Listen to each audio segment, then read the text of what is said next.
এবং একজন মাননীয় ডাক্তারবাবু আপনাদের টিভিতে বলেছেন যে উচ্চপদস্থ পুলিশ আধিকারিক টাকা অফার করেছেন। উনি বলেছেন, আমি জানি না, আমি বলেছি। গতকাল মমতা ব্যানার্জি সহানুভূতি দেখাতে যাননি, ম্যানেজ করতে গেছিলেন। তাই বাড়ির লোক বলেছেন রবিবার অবধি দেখতে হবে। তাই সিবিআই সরাসরি কেস নেওয়ার সুযোগ ছিল না। সিবিআই যাতে কেস নেয় এর জন্য গত পরশুদিন গভর্নরকে প্রথম আমি লিখি, as a leader of opposition আমার এটা রেসপন্সিবিলিটি। আমি মাননীয় গভর্নরকে লিখি যে আপনি গভর্নমেন্টকে অ্যাডভাইস করুন যাতে ডে বিফোর ইয়েস্টারডে ইভিনিং যাতে তারা সিবিআইকে হ্যান্ড ওভার করে। গভর্নর অফিস থেকে আমাকে বলা হয় আপনার মেল আমরা পেয়েছি, we are examine and considering this matter. তারপরে আপডেট আমি জানি না। আমি গতকাল সকালবেলা 10:30টার সময় কোর্ট খুলতেই আমার যিনি লয়ার এবং কো অ্যাপ্লিকেন্ট ছিলেন তরুণজ্যোতি তিওয়ারি, তিনি লিভ চান। Honourable chief justice leave grant করেন, আজকে টপে রেখেছিলেন। এর সঙ্গে কৌস্তব বাগচি সহ আরও 2-3টি পিটিশন পড়ে। ফার্স্ট হাফে যখন হিয়ারিং হয় তখন ওনার পরিবার ওকালতনামা দিয়ে লয়ার দেয়নি। সেকেন্ড হাফে একটা হিয়ারিংয়ের সময় ওনার ফ্যামিলি থেকেও লয়ার দিয়ে দেওয়া হয়, তো যেটা অ্যাপ্রিসিয়েট করেছে অনারেবল চিফ জাস্টিসের বেঞ্চ। তার ফলে কোর্ট অর্ডারে সিবিআই হয়েছে এবং টাইম যা নষ্ট হয়েছে due to Mamata Banerjee. She trying her best to manage the family and protect the men victim. তিনি চেষ্টা করেছেন, বাট সি ফেল, এবং ওনাকে রেজিগনেশন দিতে হবে, ওনাকে পদত্যাগ করতে হবে। This is the one point demand of the entire West Bengal people.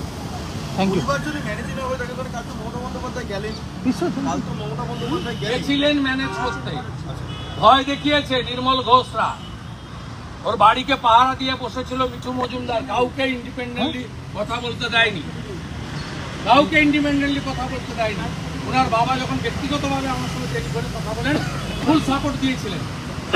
পরে ওনার বাবাকে দিয়েই পাশ থেকে শিখিয়ে দিচ্ছে, আপনার একটি চ্যানেলে ওনার বাবাকে পাশ থেকে বলা হচ্ছে বলুন, এবং তৃণমূলের যত সোশ্যাল গ্রুপ রয়েছে সব গ্রুপে ওনার বাবার বক্তব্য পোস্ট করা হয়, অডিও বক্তব্য উইথ ভিডিও, বুকটাকে হেজি করে, যেটা ওনার বাবার নির্যাতিতার বাবার গলা। আর বাবা বলছেন যে মমতা ব্যানার্জির উপর আমার আস্থা আছে, অন্য রাজনৈতিক দলগুলো সুযোগ নেওয়ার চেষ্টা করেছিল, আমি ঢুকতে। এবং কালকে মমতা ব্যানার্জি কেন যাবেন? মমতা ব্যানার্জির সঙ্গে হেলিকপ্টার আছে। যদি ওই আলিঘাট থেকে সোদপুরে উনি বড়বাজারে হেলিকপ্টার করে এসে জনসভা করেন, বেহালা ফ্লাইট ক্যাম্প থেকে উড়ে গিয়ে এয়ারপোর্টে নেমে করতে পারতেন। আর যদি বাই রোডেও যান আপনার তো 1 ঘন্টা লাগে। আপনি তো ঘর থেকে বেরোনো থেকে রাস্তা বন্ধ করে দেয়, আপনার বাহিনী আছে, বন্ধ করে দেয় রাস্তা। আপনি কালকে যাবেন কেন? আপনি যদি সত্যি মানবিকভাবে মুখ্যমন্ত্রী হন, উত্তরবঙ্গ নয়, তাহলে আপনার সাথে সাথে ওনার বাড়িতে যাওয়া উচিত, এবং আপনার উচিত ছিল সিবিআই ইনভেস্টিগেশন করা। আপনি উল্টে ডক্টর এসপি দাসের ইয়ারের লোক ডক্টর সন্দীপ ঘোষকে সকালবেলা গুঁতো খেয়ে সরিয়ে বিকালবেলা প্রাইজ পোস্টিং দিয়ে প্রমোশন দিয়েছিলেন। ছাত্ররা যে লড়াই করছে, হ্যাটসঅপ। আমি আমার স্টুডেন্ট কমিউনিটিকে on behalf of the BJP legislature party এবং লিডার অফ অপোজিশন আমি তাদেরকে স্যালুট জানাচ্ছি। আমি বলবো যে আপনারা যে মুভমেন্ট করছেন ওটা পশ্চিমবঙ্গ বাসী সমর্থন, শুভেচ্ছা, সুভাষিস সব আপনাদের উপর। দাদা বলছি, বাংলাদেশ নিয়ে একটা প্রশ্ন। মোহাম্মদ ইউনূস তিনি নিজে এবার সংখ্যালঘুদের সঙ্গে দেখা করতে গেলেন, আর এখানে প্রচুর সংখ্যালঘুরা পালিয়ে আসছেন সীমান্ত এলাকায়, বিএসএফ তাদেরকে ঢুকতে দিচ্ছেন না। সিএ তলে যে কার্যকর হবে সবটা নিয়ে কীভাবে দিচ্ছেন? করবে কেন্দ্রীয় সরকার, সিএ হয়েছে যখন কার্যকর হবে, ওইভাবে তো বর্ডার খুলে দেওয়া যায় না। কিন্তু বাংলাদেশের সংখ্যালঘু হিন্দু বুদ্ধিস্টদের পক্ষে ভারত সরকার আছে। আমার যেটুকু মনে হয়েছে, মাননীয় প্রধানমন্ত্রীর টুইট দেখে মাননীয় স্বরাষ্ট্রমন্ত্রী যে টুইট করেছেন এবং এডিজি বিএসএফের নেতৃত্বে হাইস্ট লেভেলের টিম তৈরি করে দিয়েছেন, তারা সিরিয়াসলি ভাবছেন, কতগুলো প্রোটোকল আছে, এগ্রিমেন্ট আছে। তো আমি আজ পশ্চিমবঙ্গের বাঙালি হিন্দু হিসেবে দাবি করব এই হিন্দুদের প্রোটেকশন ভারত সরকারের দেওয়া উচিত। আইন বেআইনি যেভাবেই হোক তাদের দেওয়া উচিত, তা আমার ব্যক্তিগত মত। এবং আমি ভরসা রাখি মোদিজির উপরে, কারণ এই মোদিজি যখন আফগানিস্তানে তালিবানরা আসে, যখন বলে ধর্ম ছাড়ো নয় দেশ ছাড়ো, সেদিন তিনি কিন্তু এয়ারফোর্সের বায়ুশক্তি প্লেন পাঠিয়ে তিনি সবাইকে দিল্লি নিয়ে এসে তাদেরকে শেল্টার দিয়েছিলেন, শিখদেরকে, জৈনদেরকে, খ্রিস্টানদেরকে, হিন্দুদেরকে। অর্থাৎ এক্ষেত্রে মাননীয় প্রধানমন্ত্রীর নেতৃত্বে ভারত সরকার সঠিক ভূমিকা পালন করবে।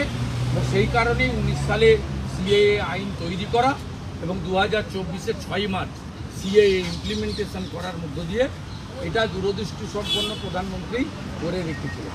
আমি দ্রুত পীড়িত হিন্দুদের উদ্ধার করা এবং তাদের জন্য প্রয়োজনীয় ব্যবস্থা নেওয়ার জন্য ভারত সরকারকে সর্বশক্তি দিয়ে চেষ্টা করার জন্য দ্রুত, সময় নষ্ট না করে আবেদন। শুধু মোহাম্মদ ইউনূস দেখা করলেন সংখ্যালঘু, আমাদের ওদের উপর ভরসা নেই। ভরসা থাকলে হিন্দুর সংখ্যা 8%-এর নিচে নামত না। ভরসা থাকলে একবার নয়, যে কোনো ঘটনা ঘটলেই মন্দির ভাঙো আর হিন্দু তাড়াও, এই জিনিস হতে পারে। এটা বারবার হয়েছে, 600 মন্দির ভেঙেছে। এটা হোয়াট ইজ দিস? 200-র বেশি হিন্দুকে খুন করে দেওয়া হয়েছে, মেয়েদেরকে গ্যাং রেপ করা হয়েছে, মহিলাদেরকে তুলে নিয়ে গেছে, তো ছবিতেই সবাই দেখে। অতএব এগুলো করে লাভ নেই।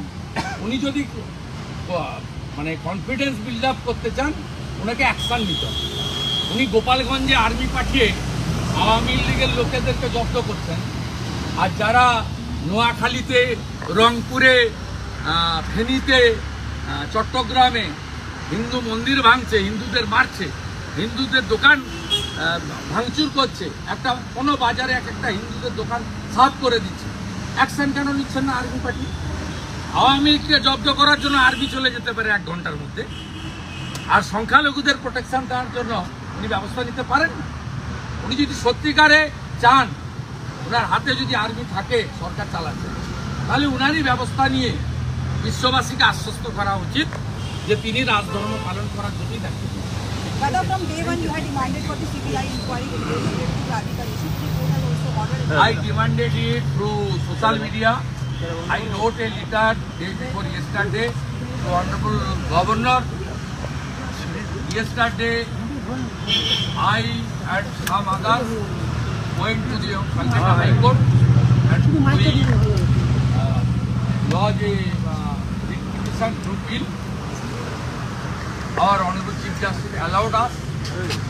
Today, hearing concluded. The victim family also participated. And Honorable Chief Justice announced that the family should lead the bill. It's a good verdict. We welcome it.